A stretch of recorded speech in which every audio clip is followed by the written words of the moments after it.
Okay, welcome to the Federation X podcast and welcome back. We have an exciting guest this week. I know a lot of people have been waiting for this. We were supposed to do it a couple of weeks ago. I had some technical difficulties.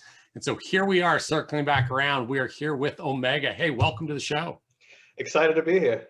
I'm glad you could make it.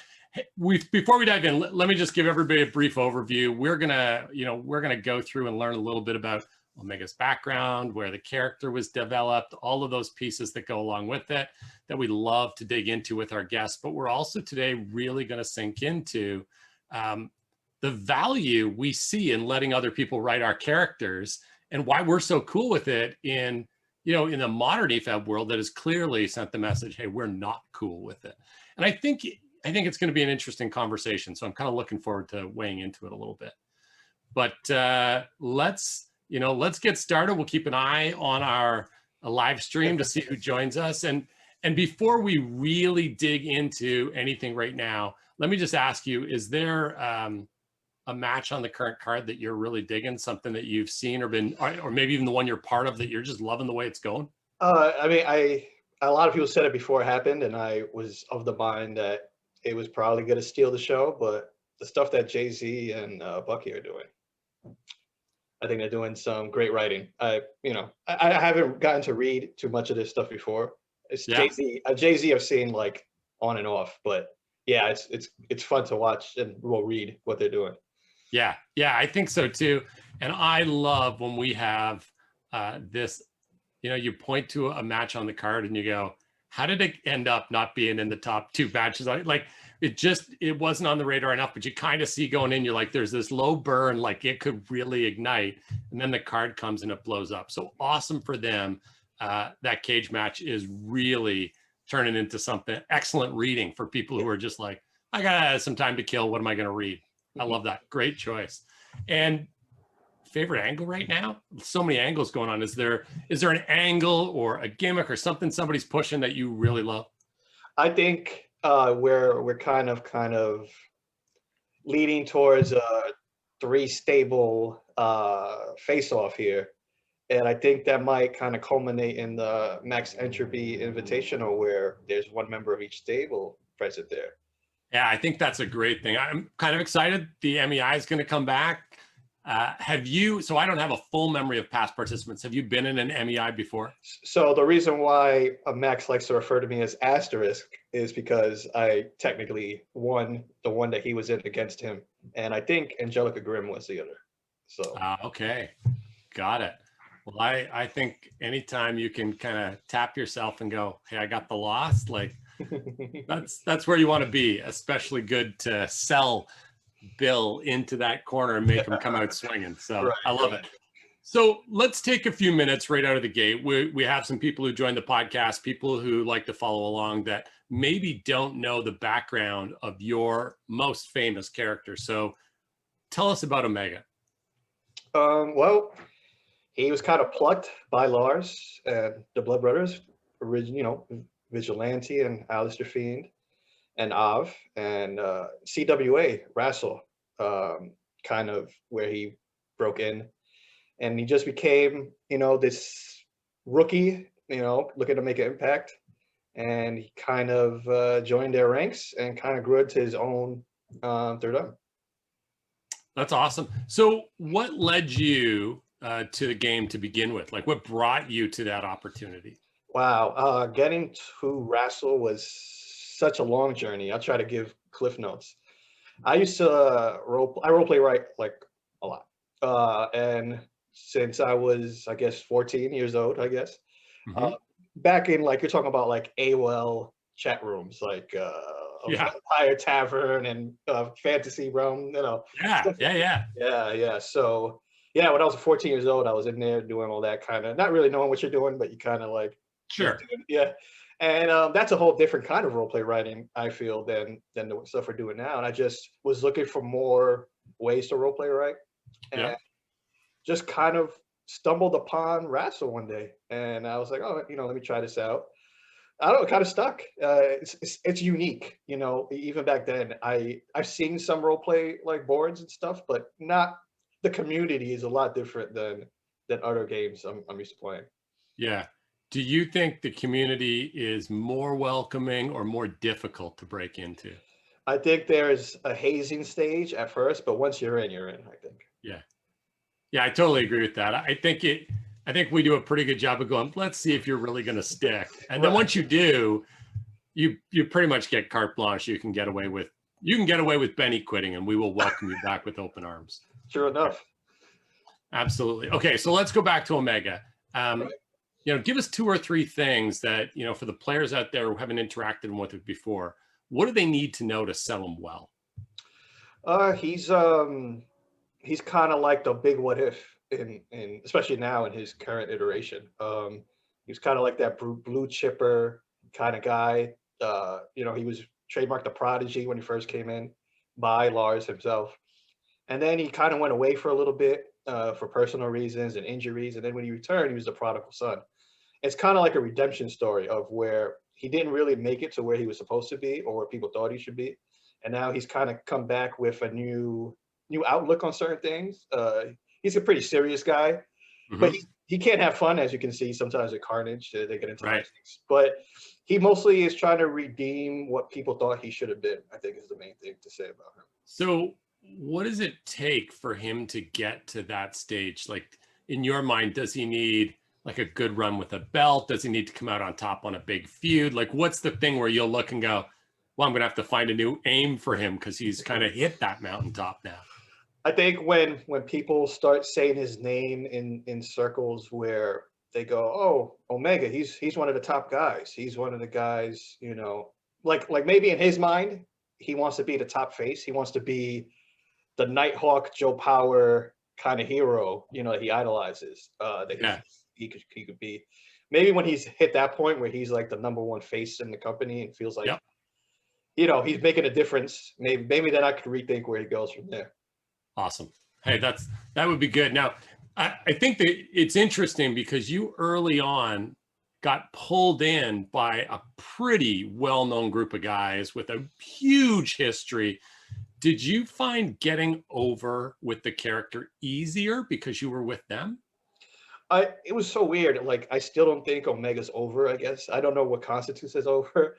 I guess like veterans of the game telling me like, yeah, you got something here. You should keep doing it. Right. Tim has always he's I wouldn't be here without Tim. I mean, he's always given me guidance and kind of let me know, what's working, what's not working. I can always go to him. Right. And even Storm for a while. I we could talk about it later. I teamed with Storm for a little bit. I learned a lot from him. And I guess once you feel like you can write next to those guys or perform next to those guys in a way, you feel like, yeah, I do belong here. This is where maybe what they're saying is some merit to it. Yeah, absolutely. So you mentioned Storm. You mentioned teaming with him for a little bit. You were in the Blood Brothers in the beginning. Do you have a tag team? You're with Carnage now. Do you have a tag team you'd point to and say, like, that's the definitive tag team of Omega's career? I think I didn't get a long enough run with Storm, and now that I've ran with Carnage twice, I feel like Ryan is a really good writer. He can be serious when he wants to be, but comedic wise, I'm a good straight man for him, and I think that he kind of feeds off that more to be even more funny. Because you always need the straight guy to kind of bounce off things, and he's just fun to write with. I'm just really familiar with how he writes, and yeah, I would say Karn is probably my main tag team partner. We had a whole feud with like a mystery Emo for a while about that. They ended up forming their own tag team, Carnage and Emo. Yeah, that's right. So let's touch on one other thing you said. You talked about like, hey, he kind of sees in his eyes, like, I'll feel like I'm there when maybe I have that like Nighthawk level face or Joe Power level face. Not you, but him. When he looks and somebody says to him, who's the Mount Rushmore to Omega of wrestlers, who does he look to? Yeah, he would definitely look to I guess his contemporaries would be, he Power, somebody that he kind of performed at the same time as Power did.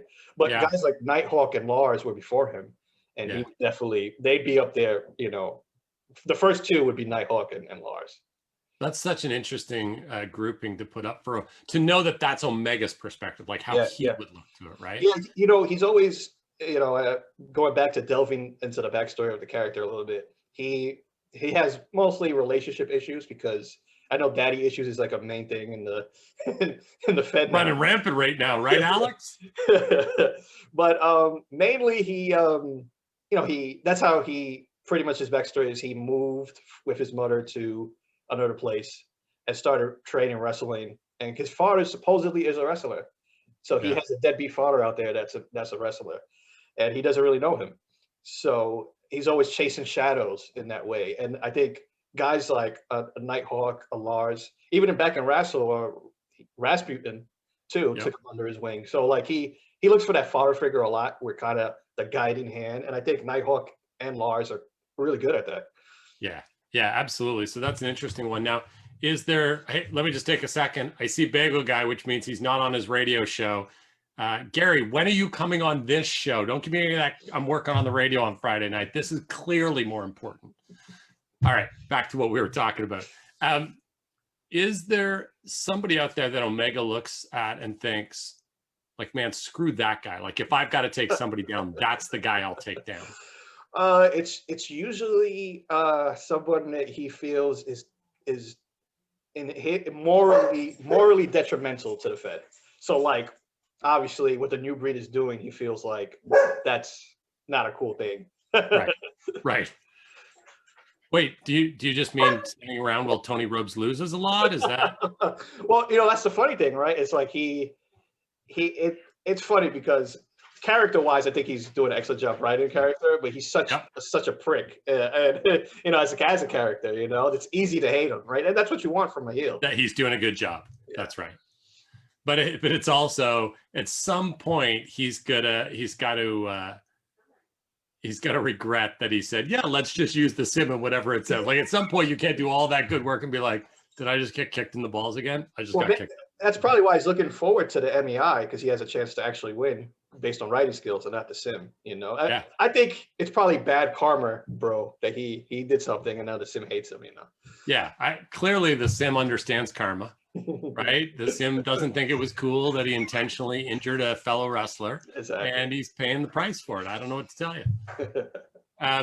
Hey, let's jump off that. Let's talk a little bit more about Omega, though. You know, most significant title run? I can't remember if it was in Wrestle or in Federation X. It kind of like blurred the lines back then for me, because I was like bouncing in and out of the game a lot. Yeah.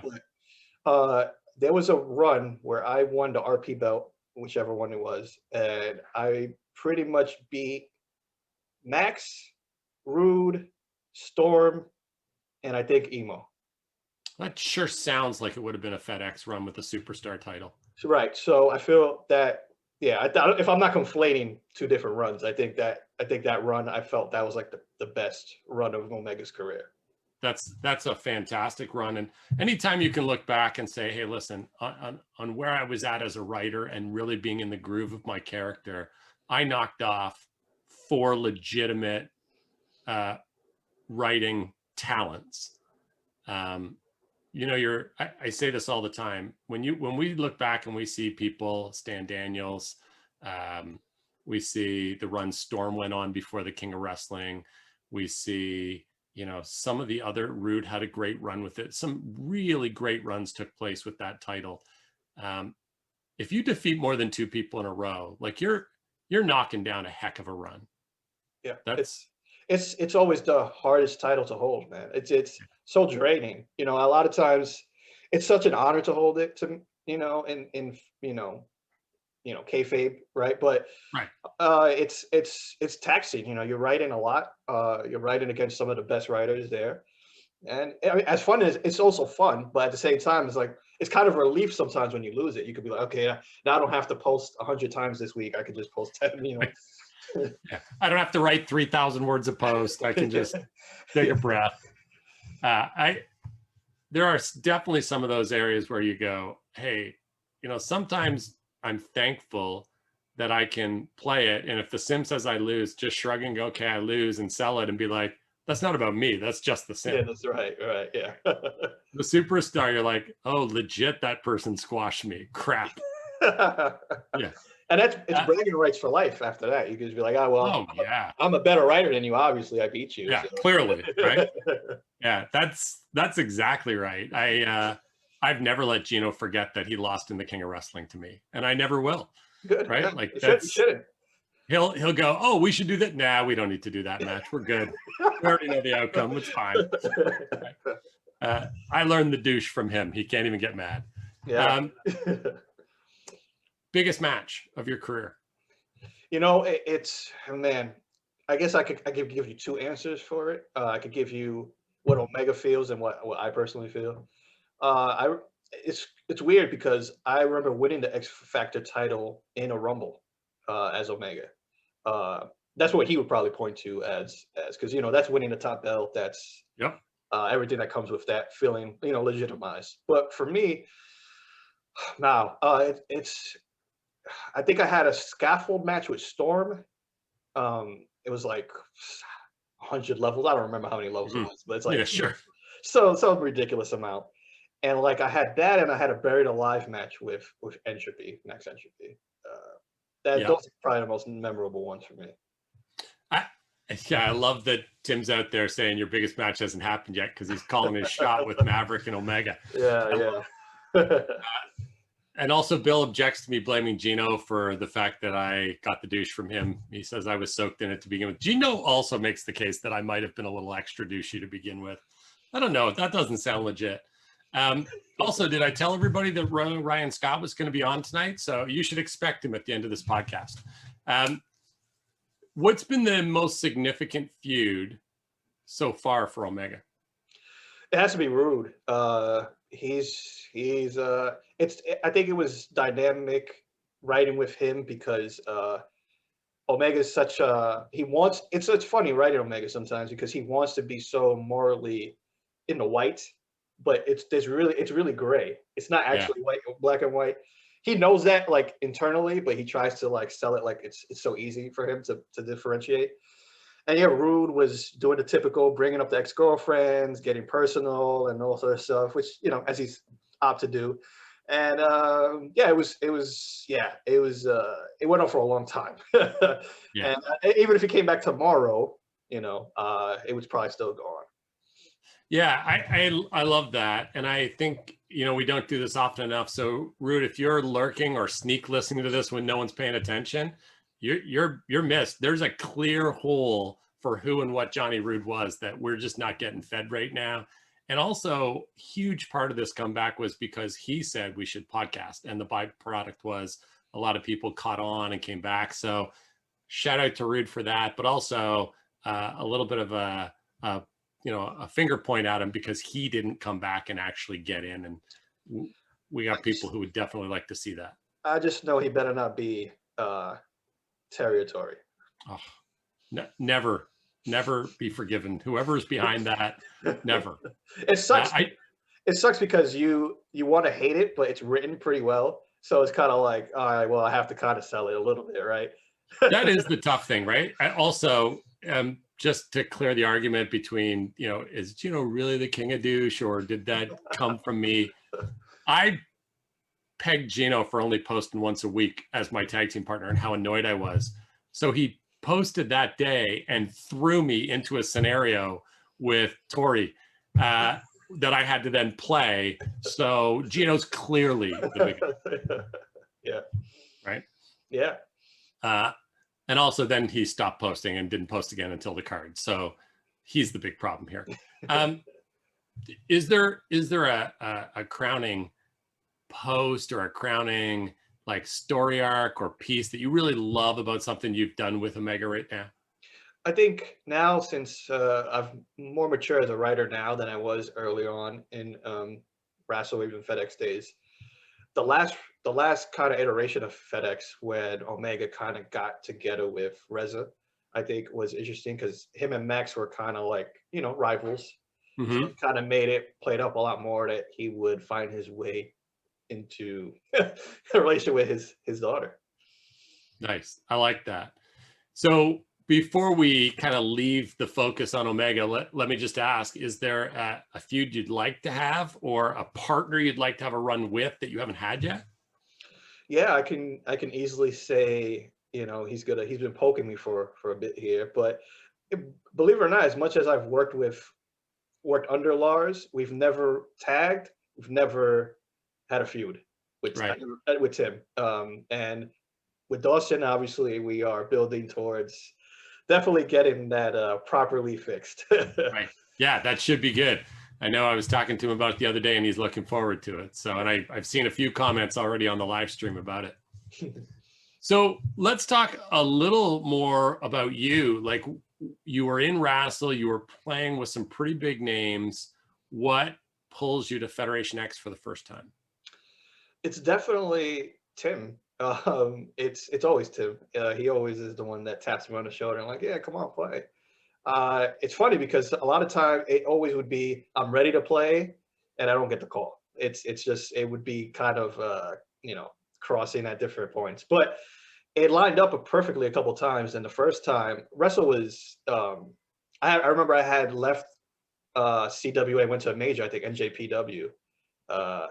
And it was different because I'm shedding the security blanket of the vets there, and being off on your own.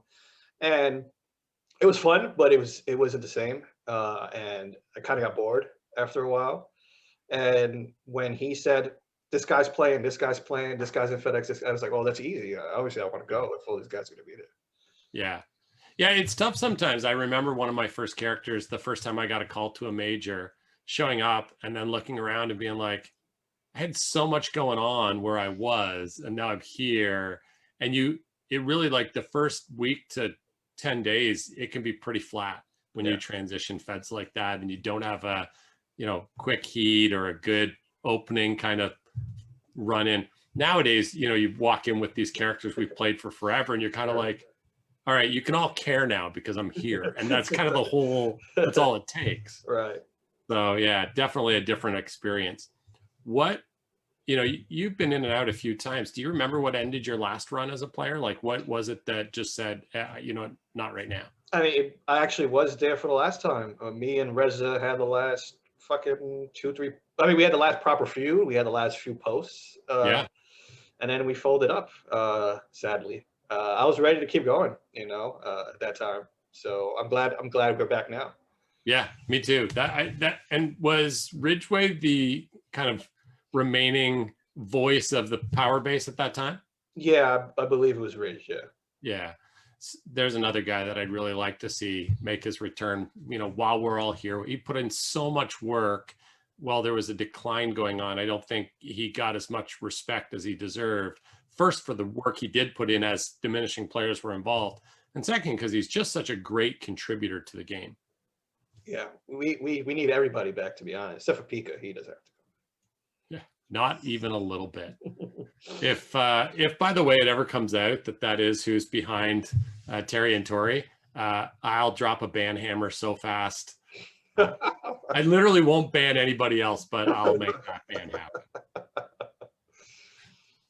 happen. So let's talk about, because I've only got a little snippet of what you did with your free time outside of playing, but man, tell us about your podcast. Yeah, it's weird. I've been in the metal scene for a while. I not that I've been in bands. I've tried to start many bands, but I know so many musicians, so many artists. It just felt kind of natural. I love writing, so naturally I was writing reviews, and nobody would read them. And then you sit there and you write like an hour. You listen to the album. You sit down. You write 10 paragraphs, and then like 2 people read it. It kind of sucks. Yeah, but it's more of a marketing thing, and actually it's more of a culture thing now. We rather be visually and sonically stimulated than just reading something. Everybody's on audiobooks, everybody's on podcasts. Right. So it just felt like a natural progression, and I got 2 guys I knew, a guitarist and a bassist, and I said, listen, these are the albums I want to talk about, and then we should just talk about them like 3 normal guys that just like metal. And yeah, it just started as something just to do, and then believe it or not, actual bands come on and talk to us how to, It's wild. It's so the metal community is so, you know, it's so, I don't know, it's like the fans are worse than the people, you know, that are actually the musicians. You know, they're so cool, they'll come on and talk to you. I just ask like semi-famous bands to come on and they just do it. I don't pay them. I give them no, just promo, right? Just promote them, and then they Right. just come on. And then, you know, it's the fans that are like, oh, I hate this band, I hate that band. I don't. This is not metal. This is not. You know, that's the whole fan base is the problem. But talking to the actual artists, connected with so many guys, and it's just fun. It's feels like it's a lot more welcoming than you would think, actually. So do you think that that's kind of true in a lot of subcultures, that the fans are actually the problem? Yeah, I mean, you could look at what video games, wrestling. Right. That's it's that was the main thing for me is that starting a podcast, you go to a lot of mainstream metal sites, and they're not really actually talking about, you know, the music. They're talking about topics, hot button issues to get the clicks, to get the comments and the people arguing and stuff. And that's, you know, that's I guess there's a place for that, but you know, that's not, you know, what I want to talk about the music. So Right. Yeah, I'm with you. I think we see it a lot and we see it in kind of all walks and subcultures where the objective seems to be to generate clicks and arguments, not actually dig into content. yeah. Yeah, I'm with you. Don't love it. So who are your favorite guests? Who are the ones that have come on that you're just like, oh man, these guys were so cool and I liked them? It's easily I've had him on twice now. The Scottish doom band called King Witch. Laura is a lead singer, and she has like one of my favorite voices in metal. And she is such a warm person. Like I could talk to her for hours. She's just fun. It doesn't feel like work. You know, sometimes you gotta interview this guy, gotta research, gotta write down some Right. questions. We talk about anything. It doesn't even have to be about her music, and we can have a good time. Those are the best ones when you can just kind of go sideways, you find something and just run with it. And it's not the thing you had planned and it's still a good conversation. Yeah, exactly.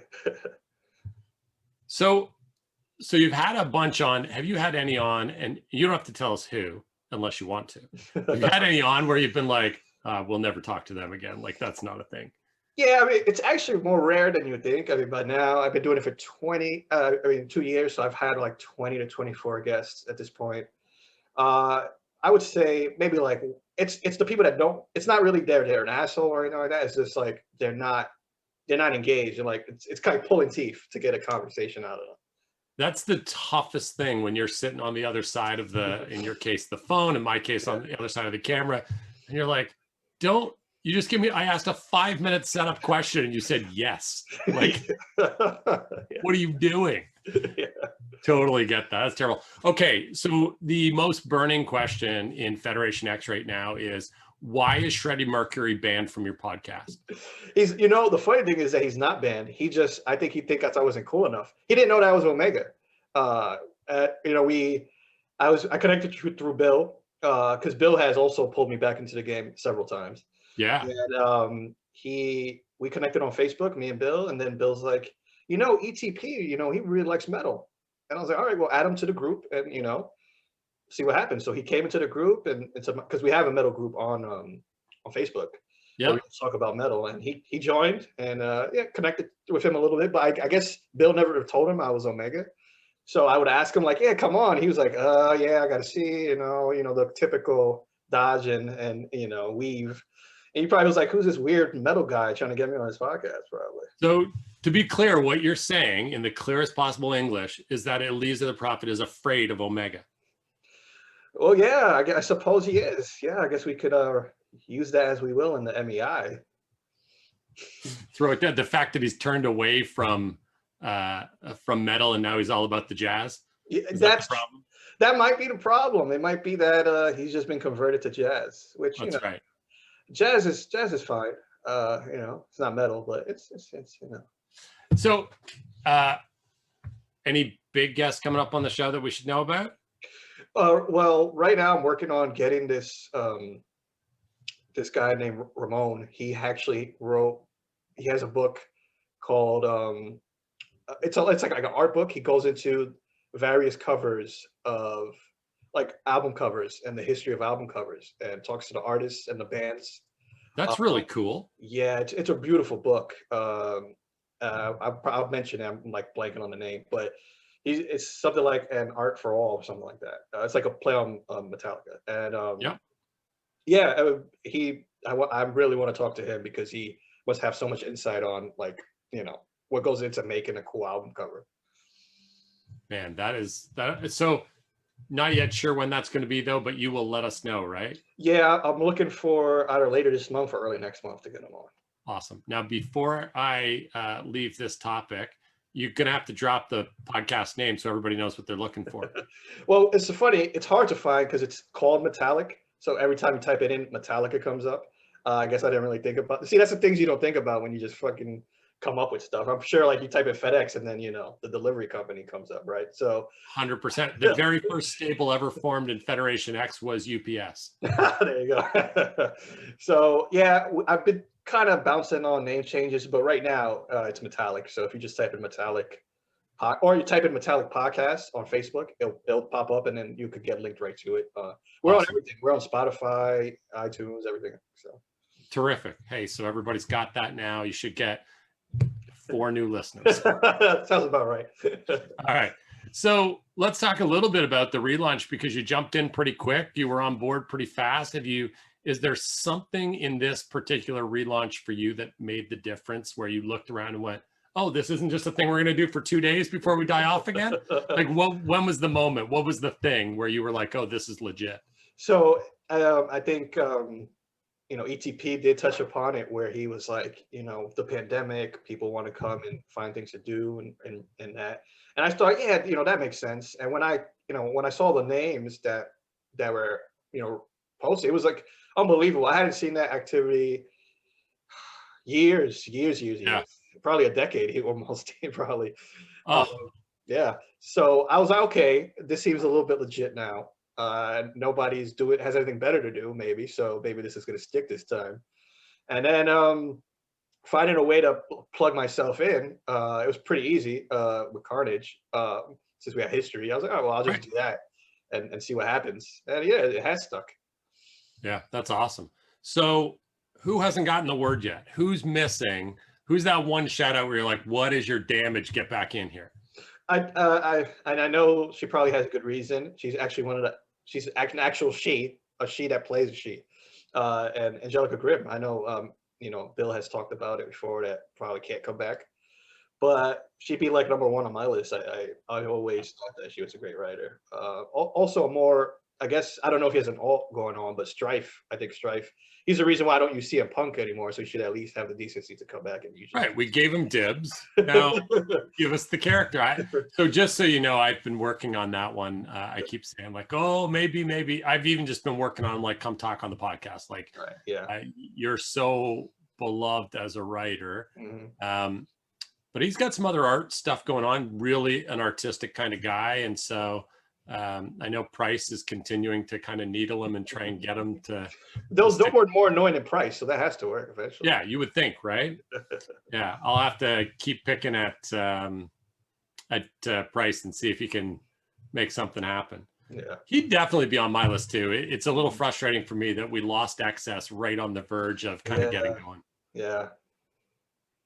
Tell him to stop firing his employees so he doesn't have to do all that work. Unless he is an anus. I've heard that theory floated, and I can tell you from like personal experience, he kind of is. So fair. Yeah. Is there a character that maybe other people don't know was you? Yeah, for sure. I was Accolade. The funny thing about that, though, right, is that I got my friend to play, and he like quit like after like a month or two, and I was like, oh well, shit, And I didn't want the character to die because it was fun. And then I started, and I still think I suck at comedic writing. I think I like, Omega's too serious, and I play it off at Carnage pretty well, and maybe a couple other people, but I like solo. It'd be hard to write a character like that for me. Maybe I belong in the serious stable, but yeah, Accolade. Yeah, I started writing with. I don't know. him and Weedy teamed for like a long time, and Amp. I think Weedy and Amp and Accolade were like a trio for like a long time. I don't know. Yeah, I just actually, Brendan just said that he was pretty sure you and Weedy were a tag team with Accolade. Yeah, there you go. Yeah. I love that. It felt natural. That felt easy because I think Kieran is a good writer. Crow's a good character. So even Zombified. Even Zombify. So you look back and you've seen a lot of people play. You've seen a lot of great angles, a lot of great feuds. Is there one you wished had been yours? I wish I was in like that. Well, at least Omega was in that Heroes. I feel like he just missed. He fit right in with the Heroes guy. That's right up his alley. He'd be all for the flock, all for the crew there. Yeah, that for sure. That's so easy for me. I think he would have fit in well, Gilgamesh, and yeah, exactly, him too. Yeah, like it just would have been a strong fit. I totally agree. I think that's a great choice. So whose character do you hate? It's funny to me because like I used to hate selling like Samite or like Pika obviously, but like characters are like, how the hell am I like? I can sell a lot of things, but you're asking some tough things for me to do. I guess as a character, yeah, I hate those kinds of characters. Hate is a strong word. But yeah, I guess I hate those characters. Just to interact. I find it difficult to interact with those kind of characters. Yeah, I totally get that. And hey, a lot of people don't realize this. When we first dabbled, that we were going to start the comeback, and we weren't really like in a full boom role. Samite, our father, who ran Samite, showed up for like 2 posts, and I pinged him recently to be like, did a bus hit you? Like, what happened? I haven't heard back from him yet, but yeah, he was one of those people that showed up right then. Maybe he knew you hated him, and that's why he left. Well, I like our father. You want to come back as our father? That's right. Totally get that. So, whose character do you love, and what do you love about them? Like somebody's character out there, you're just like, man, what a great character. I wish that I had thought of that. Wow. I guess. Wow, that's a tough one. I guess it would be Sucking Up if I said Power, but it's just so easy because it's like it's such an obvious thing to do, but I guess not easy to pull off.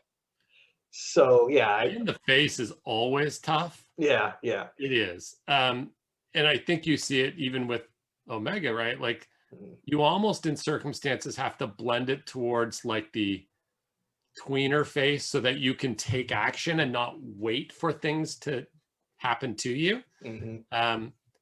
But Joe being Ed's son and just the opposite of Ed was such an easy path to go down.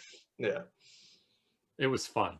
Yeah, that it's the contrast is so. It's again, like I said, it's so obvious to do, but maybe harder to pull off in certain scenarios. But you had it on both sides. You knew how to. Not too many people could play such a great heel and such a admired face, I think. It's fun, but one of my favorite things that Randy did it to me is I can't remember how he set up, like he found a gadget or something in somebody's lab and it reversed my personality and I became pernicious Joe Power and I hung out with Of Terror and they were a tag team and they were just terrible people. And then when he did it to me again and I went back to being Positive Joe, I had so much remorse over what I'd done that I was almost crippled. Like that was a lot of fun to do. Yeah, that sounds fun.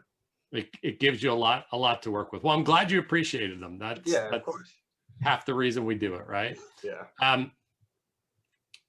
Who has not been on the podcast that you would just love to hear from? I think I've been going back and listening to all of them. I don't think I've come across Carnage. Great choice. I mean, I guess I'm biased because he's my tag team partner, but I mean, come on, he's done it all really in the game, I think. Yeah. So I don't see why he wouldn't. Maybe he's shy, but he's to me, he has to come on. Yeah, I think that would be such a great one to have. Also, I just see Of out there saying, I have no memory of that situation with Joe and Of being a team. Awesome.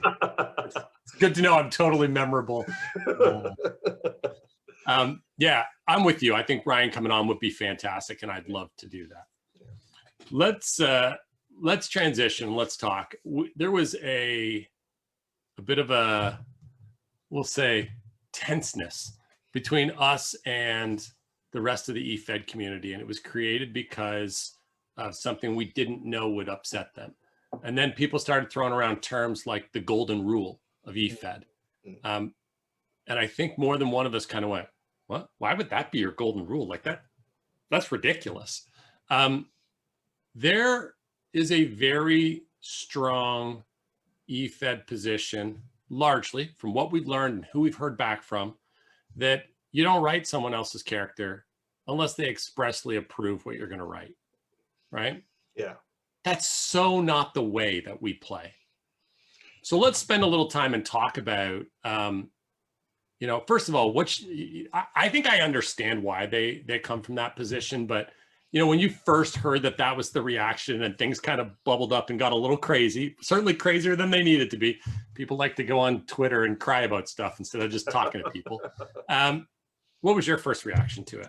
I kind of gathered that because when I think I had left FedEx for a while and it was defunct at one point, between iterations, let's say, and sure. Looking to get back into the game and looking to see, well, there's got to be somebody else is doing this, right? And I went and I was trying to join a couple of them, and it was like, yeah, we'll write the match for you, and I'm like, what? That's what? I didn't really understand that at all, but I kind of knew that was the prevailing thought. The more and more I searched around, I just found it so weird. Yeah, it is odd. So do you ever have an incident where someone else jumped in and wrote your character and you were pissed about what they did? Maybe. I don't know. I don't think so. I do a lot of different role play writing, and there are people that want to write 10 to 12 paragraphs and paint a whole scene, and they say, this is me, and then they'll say, okay, you write now, and I'm not supposed to touch anything they did.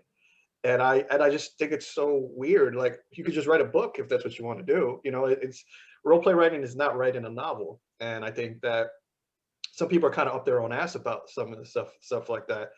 I like writing with partners. I think it breeds creativity.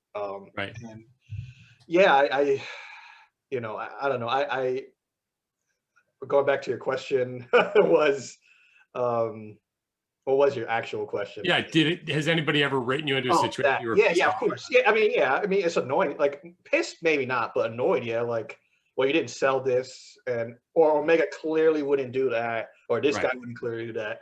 But you kind of, it makes you a better writer when you say, okay, I can, as long as they don't completely disregard and disrespect your character completely. Right. Like, I think you can write your way out of it, and you find yourself on the other side being a better writer because you could do it. Yeah, I think that you're right.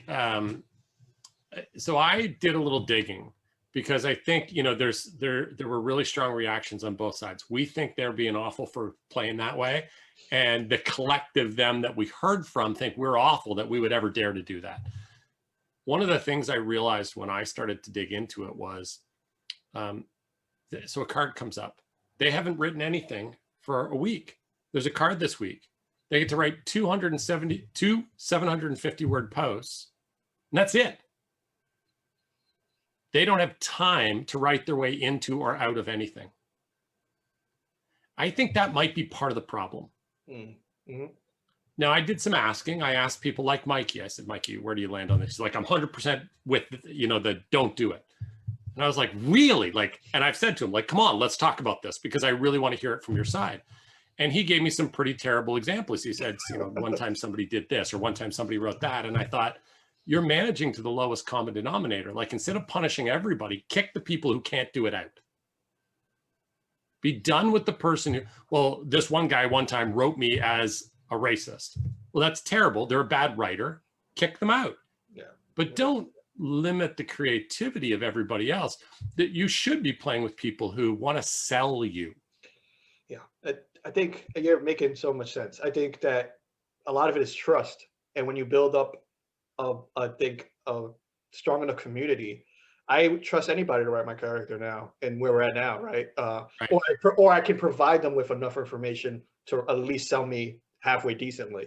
And Right. I would expect to be in the same way. Like I would want to research a character that I'm interacting with enough to know.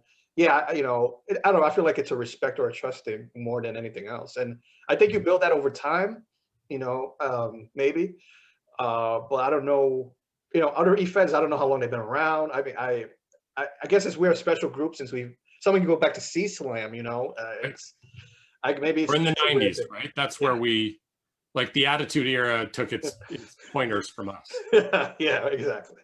But I will say though, like one of the other things that happens, and you mentioned this, you went to experience it, and they're like, okay, do your promo, and then we'll write your match. Like we write the match, and so we can't just let you write the match. We can't just let me write the match. We're forced into an environment where there's give and take until we decide what the finish is going to be and who's going to get it. That forces us. So the style we play is radically different. The other thing I think really influences this is who you learn from, right? So you learned in Wrestle. The idea that nobody could write your character was never a concept that was introduced to you. Right. And so you look and you go, of course, this is right. It's good. I enjoy it. It's what I like. They came up in an EFED where they went, hey, first thing you need to know, don't ever write someone else's character. And if you think you have to, call them, tell them what you want to write and make sure they approve it. And they learned that structure and it was ingrained in them over and over. This is what's right. Should we be surprised they think that that's what's right?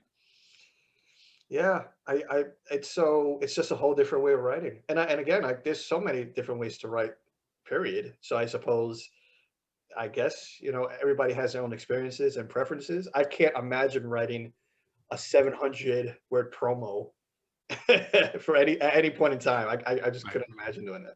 I'm open to it enough that I don't know. I know there's some other people who did. Like I signed up for Mikey's 80s EFED style. Like he said, you might be on a card once every second card, like which is once a month. Like, oh, I got time for 40 of those and to still play in practice. Yeah. So, I want to get in. I want to learn a little bit about what they do. This is the second time we've had a clash that is distinctly about style. And we have been happy to let's go out and learn your style. I don't know that we've seen any of that in reverse back to us. Like, hold on, you guys are really different than us. Let me come and learn what you do. And I'd be interested to see, I'll tell you, the first person from an EFED that actually does that and says, hey, I know you guys are wildly different than us. Like, I came here to stick my nose in and figure it out and maybe post a little bit and decide if I like it. They'll get all the respect in the world from me, whether they stick or not.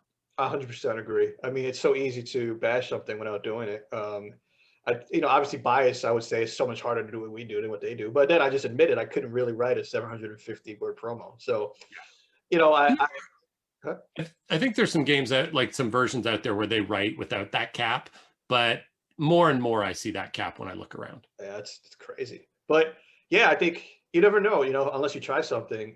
I think the main thing that makes us different than other games is just the interaction level. I mean, like you say all the time, you just look at a Discord and you're like, I missed 20 conversations. It's just that community, even if someone Benny quits, right?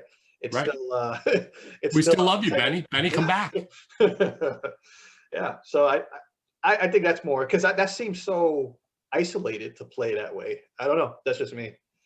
So let's say that somehow 100 EFEDers end up watching this video eventually. What do you say to them to go, hey, you guys, you need to be open to this. Like, you've got it wrong. What's the message that you give to them as a player who's had tons of other people jump in and go, let me give you my take on Omega in my post, how he handles this situation I put him in. Yeah. I think you should always challenge yourself as a writer. Even if you like something or don't like something, you should at least try it. That's how you grow. I mean, there's things that I thought I would never do as a writer that I've done, and I've come out the other side of it and be like, it's made me a better writer. Interaction. I can't imagine how an interaction would make you a worse writer. Even if the person you're writing with sucks, you can still kind of pull something from it, I think, in a lot of different ways. That's my experience anyway. I've only been writing 20 years, so maybe what do I know? But the funny thing is, the funny thing is that when I came to wrestle, I was like 18 years old, and maybe my opinion was shaped because I was an 18-year-old guy wanting to Right. write more and learning from the older guys. Yeah, I think that's a great point. So let's say tomorrow you get a message, just the same way that somebody got a message from one of our players, and it says, I'm in this Fed, and apparently you're going to come to a tournament here. You just need to know so-and-so put up a post. Your character was in it. How do you react to that? I'd read it. I'd read it, see what it's all about. I mean, it's so there. I guess as a writer, I guess you'd be like, oh, this is my thing. It's so sacred to me. But I think you deprive yourself of exploring what that character could be rather than your perception. I think different takes on it make you look at it differently. Like I'm definitely, when I started writing Omega, I'm like, well, he's this way and he's never going to be a different way because this is the way I write. And then somebody might write something a little different and you see something a way you didn't see it before and you say, wow, that's interesting. Maybe I can go in that direction with this Right. character. Totally agree. I had a hard time with it, and I had a hard time. In all honesty, I had a hard time when Mike and I were talking about it because his answer was so strong, and I try to be a little more like prepared to hear a situation that maybe isn't what I would expect. And I said to him, "Hey, do you care that a character you don't know in a post you're not going to read in a fed you're never going to be in wrote your character? Like, isn't the move to just be like, and keep going with your day?" And he was like, "No, it's not. Like, it's wrong. It shouldn't happen." And I was like, that's did you hear the part where I said like a character you don't know and a post you're never going to read and a fed you'll never be in? Like, that's kind of what I mean about some. And again, it's not just, I'm not just singling out efeds. I've written with people that don't want you to interact that way with them, and I just understand. I think that's, I'd have the opposite approach. I'd say if someone wrote Omega, I would want to know what they wrote. I would, in a good way, not in like it's just so, I don't know. I feel like it's so an uptight way or closed-minded way, at least, of looking at things. I think there's so many ways you can write, and you shouldn't just limit yourself to one way. I think that is like the difference of coming from a game where the expectation is people would do sometimes ridiculous things to you. And you would just go, well, how can I sell it? Yeah. And all of us can look back and go, okay, was that one where I really short sold it so I could get out of it? But for a large part, you were like, how can we sell it? I will say, and I'm not naming names, but one of the responses on social media was, well, what if we just show up? I'll write a post and your whole fed will die tomorrow. And I was like, well, one, interesting that your only go-to as a creative writer is murder. And two, yeah, we did that like 6 months ago. We could do it again. We sold it for 3 months. Like, we could sell being dead. We can write. Yeah. And it may not be what we want to sell. It may not be what we want to do. We might choose to ignore it, but we can roll with it. And I'm stunned that that's such a foreign concept. Yeah. Some people are just fixed in their ways. If you wrote one way for 20 years, maybe maybe it's scary. Maybe it's like, it's so different that they wouldn't even know where to begin in seeing someone like that. I know for me, seeing Rasso when I pulled up a role play for the first time, it's over. If you came to our Fed tomorrow and never saw anything like that before, I can't imagine you would want to join.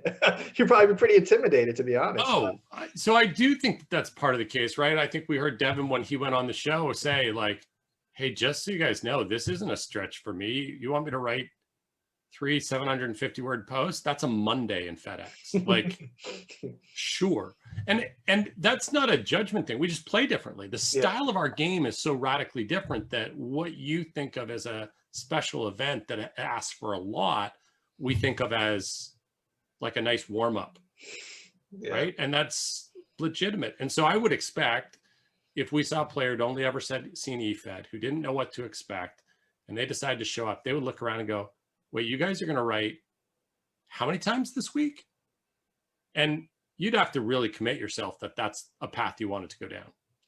I mean, if anybody rolled up tomorrow and did it, I'd be, like you said, I'd have a lot of respect for that. I think you have to grow into that. You have to learn it and be brought up into that to do it. I know I'd be surprised if somebody brand new came in tomorrow and did it, but I'd be impressed. They'd Yeah. get even more props than people that are already there, if you ask me.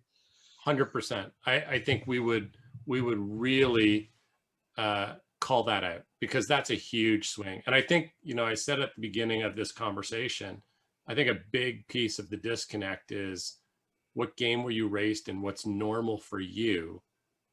That really has a lot to do with where you land when some of these situations come up and you go, ooh, that might have been across the line. What line?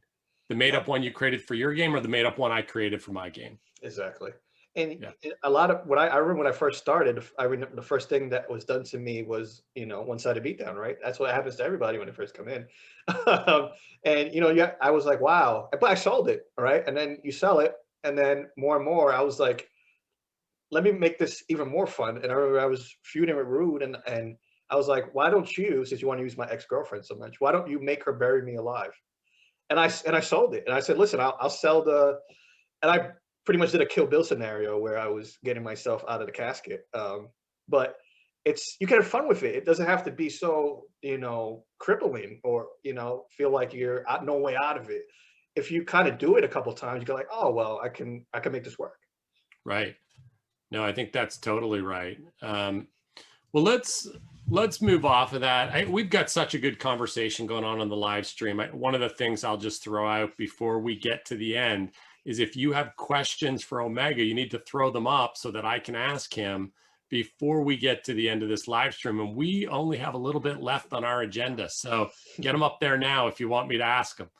Now, with that said, let's jump over and let's talk. You know, we talked about one top five. I've got a surprise top five question for you after that, but let's do the one we talked about first.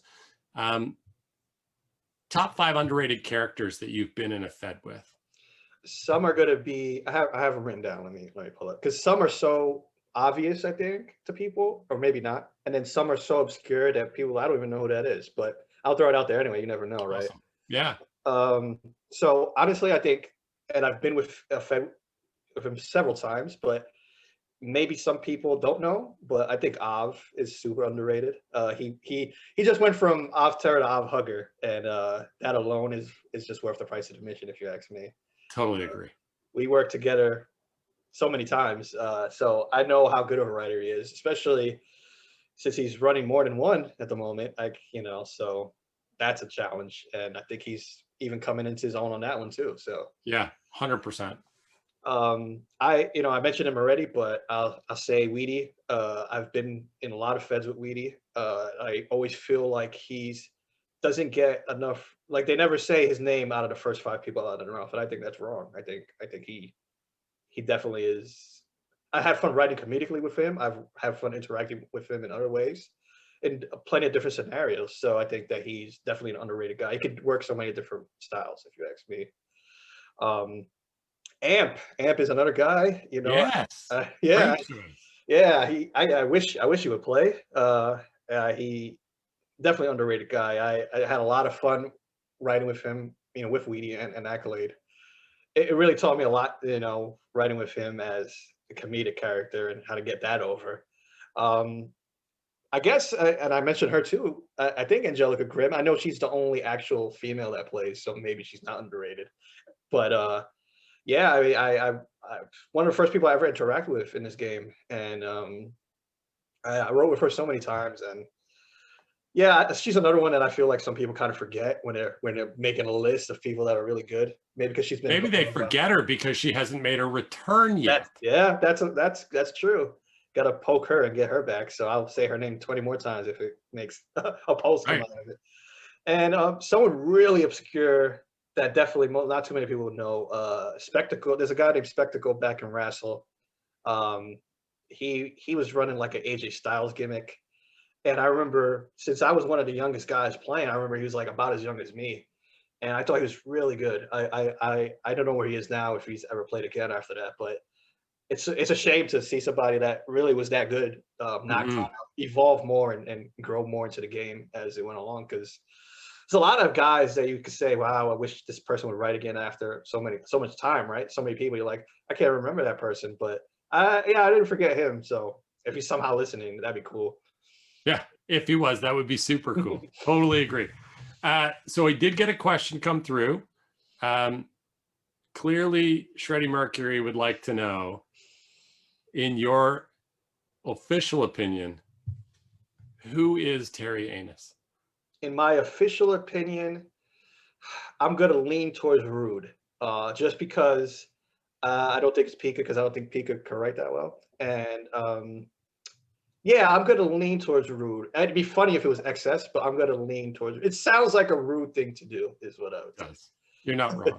say. Also, the Kansas kid would like to know why I don't have a hat on backwards. So let me tell you, I tried to order those hats we talked about. They didn't have a flex fit, which is that solid back one you saw me wearing so that I could write cleanly on it. They only had the snap fit. So you have a very different amount of writing space, and it's not cheap to get it done on an individual hat and then shipped from the US to Canada. So I'm going to have to look locally unless they come back with flex fit at a reasonable price and I can get that done. And so they were going to look into that. And if they do, then I'll order one. And when I have new hats, I will definitely put another hat on, make Colt Calhoun's day. Are you gonna write, with just a SimFed? Are you gonna write that on there? So I'll tell you, my original first one that I was going to order said this hat cost 11 billion. But until I find one, I'm going to check with the guy we'd use for our baseball league locally and see if he can get me one and what that looks like. I will tell you that they were willing. They showed me, if anybody's interested, I showed it to Lars, like an all black one with a red FedEx logo kind of just off center on it. We can certainly get them to do that up if people want hats. So that would be fairly easy to do. Bill wants to know if Rude is Terry, who's Tori? Rude. Both Rude. I think it was Tony that said this. Someone said this in the Discord. They format the same. They Right. really do. And I it's not too hard. They're not so vastly different that it'd be so impossible to believe. Right. It is believable. That's right. So I think that's a possibility. I saw a couple of others spin by, but those questions are gone now, and I didn't get a chance to lock them in. So here's my surprise top 5. And you're the guy we're going to ask, right? What are the top 5 metal albums we don't know about, but we should be listening to? Wow. It's a good thing I keep lists on my phone about this kind of stuff. I guess, and the funny thing is that Mr. Shreddy Mercury is probably gonna know all 5 of these because he's a metal nerd like I am, but other people might not. So I'll start with my favorite album that came out last year, which was, as I mentioned before, King Witch, Body of Light. Doom band from Scotland, awesome. Another one which Shreddy would definitely know is a band called Oceans of Slumber. They released an album last year called Oceans of Slumber. Progressive, death, doom, a lot of styles go into that one, make it unique. I had this guy on, Chris, from the Reticent, with his recent album, The Oubliette, and it's about Alzheimer's. It's a super intense listen. If you need like an accompany piece to kind of put some of that stuff in context, we have a whole episode dedicated to it on the podcast.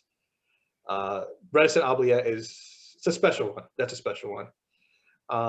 That's just me going to my 3 favorite off the top of my head. Like I said, I have a running list here, man.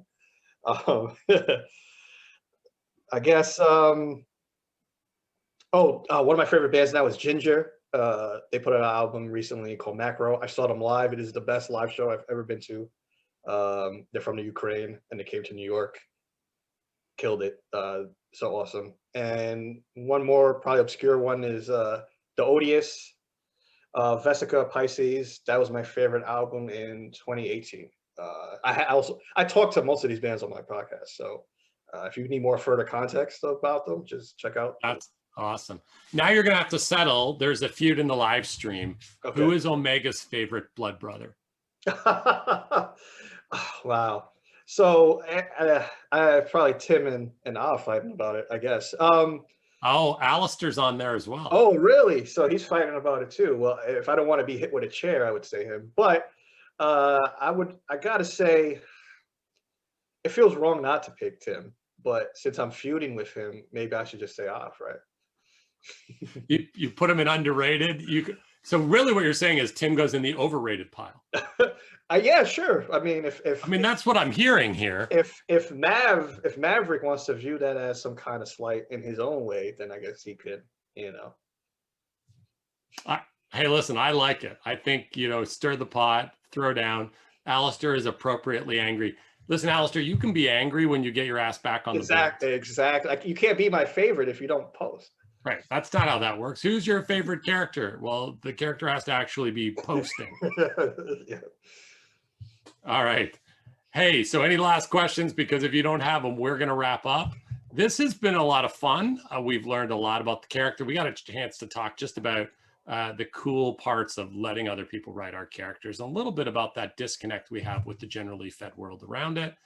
We got a great list of top fives from you, both underrated performers and metal bands that we just don't know we got to get into, which I love to hear from. And I hear there may be an official booking on the MEI coming, which is, I think, pretty exciting.